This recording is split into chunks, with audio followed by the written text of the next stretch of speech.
নমস্কার। অ্যাস্ট্রোজ্যোতিষ তারা আমার ইউটিউব চ্যানেলে আপনাদেরকে মন থেকে স্বাগত। কন্যা রাশি, কন্যা লগ্নের আগস্ট সেপ্টেম্বর মাসগুলো কেমন যাবে? ধরুন আপনার কন্যা রাশি এবং আরেকজনেরও কন্যা রাশি, তো তার ভাগ্য অনেক ভালো আপনার থেকেও। এটা যদি আপনার মনে হয়, তো এরকম যে কিছু মানুষ আছে দেখবেন, যাদের না দেখলে তাদের জন্ম ছক, জন্ম পত্রিকা এমন ভাবে দেখলেই মনে হয় যে স্বয়ং ভগবান যেন তিনি নিজে লিখে সেই জন্মপত্রিকা লিখে পাঠিয়েছে পৃথিবীতে। সেই ধরনের মানুষ, এর যে স্পেশাল কিছু থাকে, যদি এরকম তারও কন্যা রাশি বা কন্যা লগ্ন হয়, তার একটা মারাত্মক যোগ, বলে দিচ্ছি আপনার ছকেও এটা থাকতে পারে। এরকম যদি থাকে না, জানবেন যে কোনো দৈব কৃপা তাদের সব সময় প্রোটেক্ট করে। তাদের যদি খারাপ দশাও আসে, ট্রানজিটও আসে না, ততটা খারাপ তাদের জীবনে হয় না। তাদের দেখলেই বোঝা যায় যে বিরাট ভাগ্য করে এসেছে তারা। তারা কন্যা রাশি লগ্নও হতে পারে। যোগটা হচ্ছে তার চার্টে দেখবেন পূর্ব পুণ্য, পঞ্চম ঘর, ভাগ্য নবম ঘর এবং আপনি নিজে ১ নম্বর ঘর লগ্ন। ১, ৫, ৯ এই ৩ টের সঙ্গে না একটা নিবিড় সম্পর্ক, কানেকশন থাকতে পারে। একটু বুঝিয়ে বলি, উদাহরণ দিয়ে বলি। ধরুন আপনার কন্যা রাশি বা লগ্ন। ১ নম্বরে মালিক বুধ, ৫ নম্বরে মালিক শনি, ৯ নম্বরে মালিক শুক্র। তাহলে বুধ, শুক্র এবং শনি এই ৩ টে গ্রহের মধ্যে নিজেদের মধ্যে কোনো একটা সম্পর্ক তৈরি হয়েছে। কিরকম সম্পর্ক? ধরুন ৩ টে গ্রহ একসঙ্গে বসে আছে এই ৩ টে ঘরের মধ্যে, কিংবা একে অপরের অপোজিটে বসে আছে, একে অপরকে দেখছে, দৃষ্টি দিচ্ছে।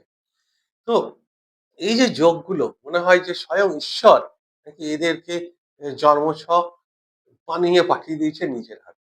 সেরকমই একটা ব্যাপার। এছাড়াও আরেকটা হচ্ছে, দেখবেন একটা সমুদ্র শাস্ত্রে বলা হয়, আপনি দেখতে কার মতো? বাবার মতন না মায়ের মতো?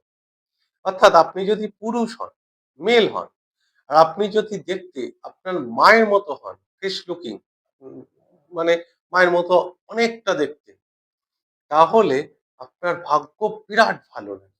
আর যদি আপনি পুরুষ হন, আপনার ফেস লুকিং বাবার মতো হয়, তাহলে নাকি আপনার মধ্যে প্রচুর ট্যালেন্ট আছে, প্রচুর ক্রিয়েটিভিটি ট্যালেন্ট থাকার সত্ত্বেও জীবনে না সংঘর্ষ, কষ্ট, স্ট্রাগল করতে হবে অনেক বেশি, এবং অনেক বেশি বয়সে গিয়ে তার ফল পাওয়া যায়। অর্থাৎ জীবনে ভাগ্যর স্বাদ কম দেয়। আর যদি আপনি মহিলা হন, এর ঠিক বিপরীত। অর্থাৎ আপনি যদি মহিলা হন, তাহলে আপনার ফেস লুকিং যদি আপনার মায়ের মতো হয়, তাহলে আপনার জীবনে কষ্ট, দুঃখ, সংঘর্ষ বেশি বয়স পর্যন্ত, সেই ৪০ বছর পর্যন্ত সংঘর্ষ করতে হবে। আর যদি আপনি মহিলা হন এবং আপনার ফেস লুকিং বাবার মতো হয়, বিরাট ভাগ্যবতী আপনি। আপনার ভাগ্য ছোটবেলা থেকেই গুড। তো আপনার ভাগ্য সবসময় সাথ দেবে। তো সেটা একটা আমার কথা না, এটা সমুদ্র শাস্ত্রের একটা কথা। এটা দেখবেন দাদু ঠাকুমাদের কথা মুখেও শোনা যায়, ছোটবেলায় শুনতাম। একদম এটা 90% ঠিক, এবং ফণার বচনেও এরকম একটা শ্লোক আছে। তো দেখুন, এই যে কন্যা রাশি লগ্নের আগস্ট সেপ্টেম্বর যে মাস, সবথেকে কন্যা রাশিকে একটা গ্রহ সে বিরাট ভালো জায়গায় দিতে পারে, আপনি ভিখারিও বানিয়ে দিতে পারে। 0 থেকে 100, আবার তা না হলে 100 থেকে 0। সেটা হচ্ছে শনিদেব। গ্রহরাজ, তিনি পূর্ব পুণ্যর মালিক। তো সেই শনিদেব বক্রী হচ্ছে কন্যা রাশির ৭ নম্বর ঘরে গিয়ে। জীবন সাথীর ঘর এটা। এবং এটা সোশ্যাল ঘর। আপনি ৭ নম্বর ঘরটা হচ্ছে আপনার আয়না, অপোজিট ঘর। আয়নাটা কিরকম? দেখুন, যেকোনো বিপরীত জিনিস না হলে সেটা একে অপরকে অ্যাট্রাক্টিভ, মানে অ্যাট্রাক্ট করে না, আকর্ষণ করে না।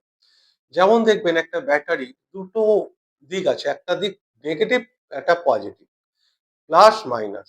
প্লাস মাইনাস একসঙ্গে না করলে ব্যাটারিটাকে কানেকশন আসবে না বা লাইট জ্বলবে না। দুটোই দরকার। Negative plus positive.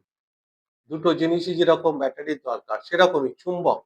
উত্তর মেরু আর দক্ষিণ মেরু অপোজিট এন্ড যতক্ষণ না আসবে, একে অপরকে আকর্ষণ করবে না। সপ্তম ঘরটাও তাই, অপোজিট ঘর, আপনার জীবন সাথীর ঘর। এটা সেটা জীবন সাথীর যে জেন্ডার সেটাও অপোজিট, এবং এটা আপনার আয়না এবং সোশ্যাল জায়গা, সমাজ। সমাজ এখানে আপনাকে কি চোখে দেখছে, সমাজের চোখে আপনি কেমন, এবং সামাজিক কাজ যেগুলো করে, এনজিও হতে পারে, রাজনীতি, এদের জন্য এই সময়টা বিরাট চ্যালেঞ্জ। কন্যা রাশি না হলে অতটা ভয়ের নেই, কিন্তু কন্যা লগ্ন হলে একদম মিলিয়ে নেবেন। বা জীবনসাথীর কিছু হেলথের সমস্যা, জীবনসাথীর সঙ্গে আপনার রিলেশনশিপ বিরাট একটা নেগেটিভ জায়গায় চলে যাচ্ছে, এবং সেখান থেকে কারোর ডিভোর্সের যোগ তৈরি হয়ে যাবে এই ডিসেম্বরের 10 তারিখ পর্যন্ত। অর্থাৎ 27শে জুলাই থেকে ডিসেম্বরের 10 তারিখ, 136 দিন শনিদেব যে বক্রী হচ্ছে, এটা তৈরি হবে। কন্যা লগ্ন হলে তো গ্যারান্টি কিছু না কিছু হবেই, লিখে নিন এবং 3 মাস পর এসে ভিডিওর নিচে কমেন্ট করে। রাশির হলে অতটা প্রভাব পড়ে না। রাশি হলে এবার এইখানে যারা সোশ্যাল কাজ করে, সোশ্যাল ইভেন্টের কাজ করে, যেমন ধরুন কারো জন্মছকে সপ্তম ঘর খুব ভালো, তারা না ক্যাটারিং এর ব্যবসা, সোশ্যাল ইভেন্ট দিন, সপ্তমে সূর্য থাকুক, মারাত্মক ভাবে করবে। তাদের ট্যালেন্ট এটা, যে একটা উম কাজ, তাদের দায়িত্ব দেওয়া হোক সোশ্যাল কাজ, নিখুঁত ভাবে করে আসবে। গড গিফটেড ট্যালেন্টেড তারা। তো সেই ঘরটায় শনিদেব বক্রী হচ্ছে, তো প্রধান ব্যবসার জায়গাটা আসে। মনে হবে যে এই সময়টা বিজনেস স্লো হয়ে গেল, পেমেন্ট আটকে যেতে পারে, যত মানে থেমে পেমেন্ট আসতে পারে, টাকা রোলিংটা স্লো হয়ে যেতে পারে।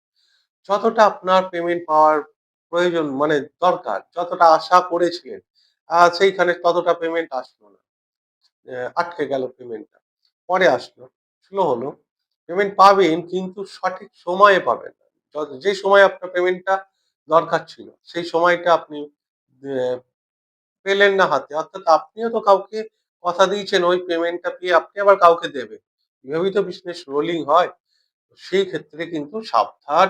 136 দিন ব্যবসার জায়গাটা, জীবন সাথীর জায়গা, এবং কন্যা রাশির ইনকামের জায়গা কিন্তু নেগেটিভ নেই। একাদশ ঘরেই বৃহস্পতি উচ্চ অবস্থায় আছে, আর বৃহস্পতি এখন তুঙ্গে আছে, এবং বৃহস্পতি দেখবে এই এখন শনিকে দৃষ্টি দিচ্ছে। এই যে রেট্রোগেট শনি না, অতটাও নেগেটিভ রেজাল্ট দিতে পারবে না কন্যা রাশির ক্ষেত্রে।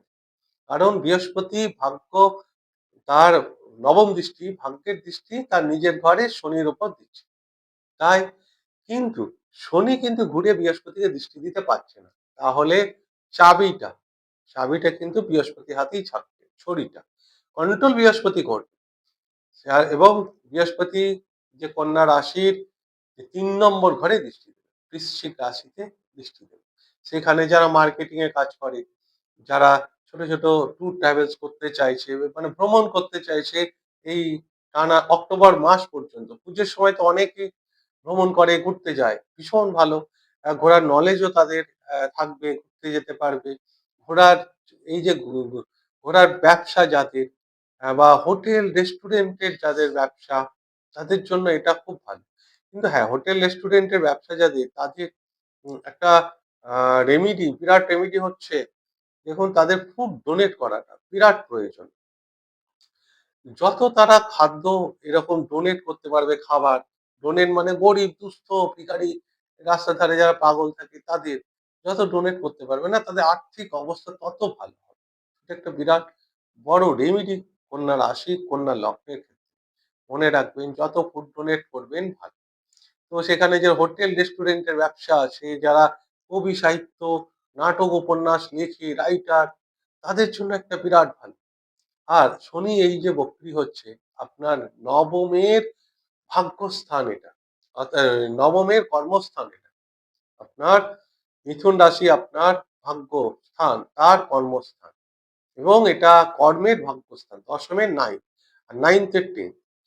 তাই এ সেটা একটা ভীষণ ভালো যোগ, এবং পিতার যে কর্ম, পিতার যে প্রফেশন, পিতার কেরিয়ারে একটা বড় চেঞ্জেস এই সময় আসতে পারে, এবং সেটা খুব ভালো পজিটিভ ওয়েতেও আসতে পারে, কারো ক্ষেত্রে নেগেটিভ।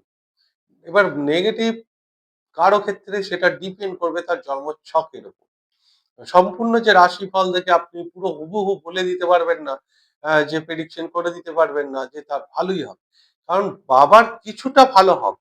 এটা ভালো না খারাপ ডিপেন্ড করছে আপনার জন্মছকে শনির অবস্থান।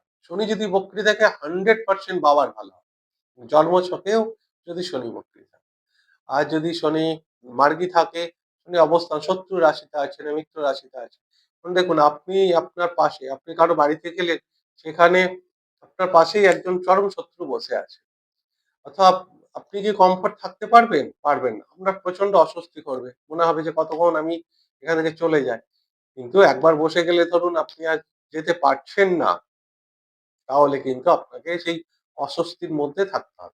আপনি কমফোর্ট জোনে আসতে পারলেন না, কমফোর্ট জোন থেকে বেরোতে পারছেন না, এটা একটা নেগেটিভ পরিস্থিতি। সবকিছু আমাদের পরিস্থিতিই তৈরি করায়। তো সেই রকমই একটা পরিস্থিতি তৈরি হচ্ছে কন্যা রাশি, কন্যা লগ্নে। গ্রহরাজ প্রত্যেক বছরই রেট্রোগেট হয়, এবছরও হচ্ছে, অর্থাৎ রেট্রোগেট মানে বক্রী।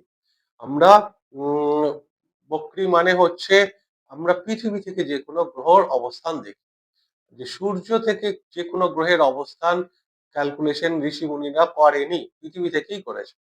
তো পৃথিবী থেকে এখন যদি আমি দেখি শনিকে, সে সূর্য থেকে 150 ডিগ্রি দূরে চলে যাচ্ছে, 150 ডিগ্রি।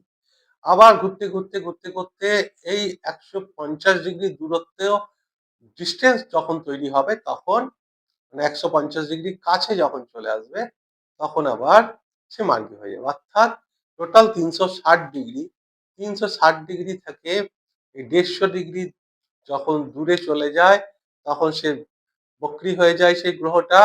আবার যখন 150 ডিগ্রির কাছে আসে, তখন আবার সে মার্গী হয়ে যায়। তাহলে বাকি যে আপনার 360 ডিগ্রি, সেই 360 ডিগ্রির যে ডিফারেন্স, তখন সে আপনার ওই সময়টা বক্রী থাকে, বাকি 300 ডিগ্রির মধ্যে এভারেজ থাকে। এরকম এটা আউটার প্ল্যানেট, অর্থাৎ বৃহস্পতি, মঙ্গল এবং শনি, তিনটে আউটার প্ল্যানেট।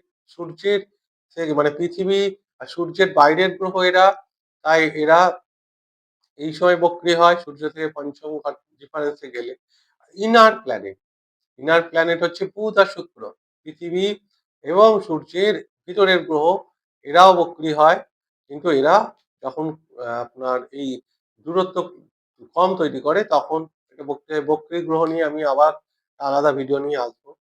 যাই হোক, এই গেল আমার সম্পূর্ণ ভিডিওটা। যদি ভিডিওটা ভালো লাগে তাহলে অনুগ্রহ করে চ্যানেলটিকে সাবস্ক্রাইব করতে ভুলবেন না, ভিডিওটিকে লাইক এবং শেয়ার অবশ্যই করবেন।